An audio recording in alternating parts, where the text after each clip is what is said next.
ano po masasabi ninyo dito sa video nga ni Zaldico?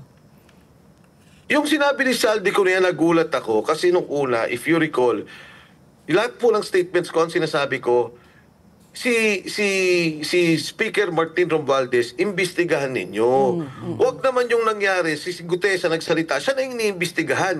Hindi pinatawag yung 19 na nagbabantay. Nandiyan pa naman sila. Hindi tinawag si Mark Teksay. Hindi tinawag si Paul Estrada. All of a sudden, si Gutesa na yung may problema. Siya nga yung witness eh. At saka sa lahat ng witness, and madalas to sinasabi ng lahat ng tao, siya yung least, wala siyang natanggap na pera, hindi siya congressman, hindi siya senador, hindi siya politiko, hindi siya contractor, hindi siya DPWH. Wala nga siyang wala siyang interes, wala siyang kikitain dito sa kwentuhan na to. Hindi naman siya naiipit eh. Talagang konsensya lang ang nagdala sa kanya na magsalita sa Senado. So nung nagsabi si Zaldico na presidente na involved, doon na ako nagulat.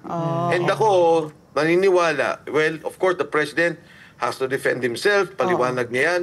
Pero itong mga nangyayaring to, at yung pag-iipit na ayaw na imbestigan si Martin Romualdez, yung narrative sa Senate, at saka yung nangyayari sa ICI na puro mga maliliit na kontraktor, I'm sorry, hindi maliliit, mga maliliit na empleyado ng DPWH, at saka yung mga kontraktor lang na damay, parang iba naman yan. Hindi na yan ang tamang kwento.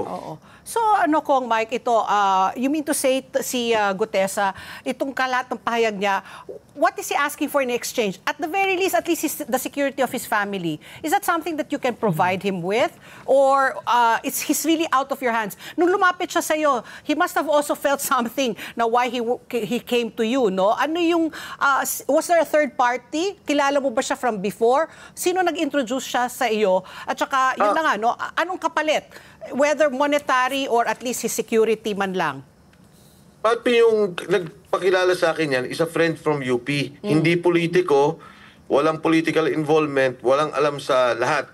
Sabi lang niya, pakinggan mo to, tingnan mo kung ano. So, nung nagkwento na si Gutesa, and yun, sinabi niya na lahat, nung kwento niya, sabi ko, sandali, mas maganda ikwento mo yan kay Senator Marcoleta. In fairness, walang inihingi si Sergeant Gutesa. Not even security? Not even security. Ang nangyari pa nga dyan, in fact, today, as I'm talking now, na-secure na namin yung pamilya.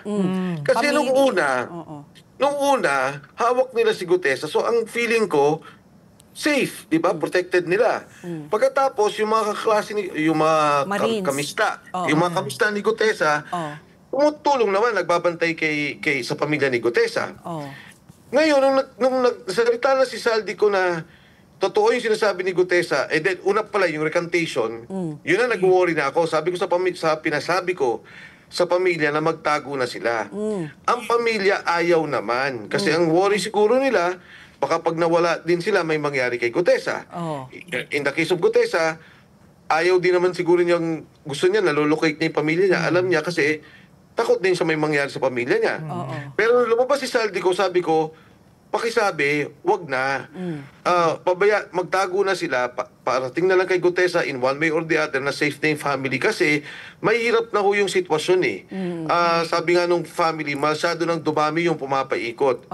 And the family doesn't even want to talk, di ba? Kasi hanggat wala sa kanila si Gutesa, hanggat hindi safe si Gutesa, ayaw din nilang may gawin to jeopardize his safety, to jeopardize his life.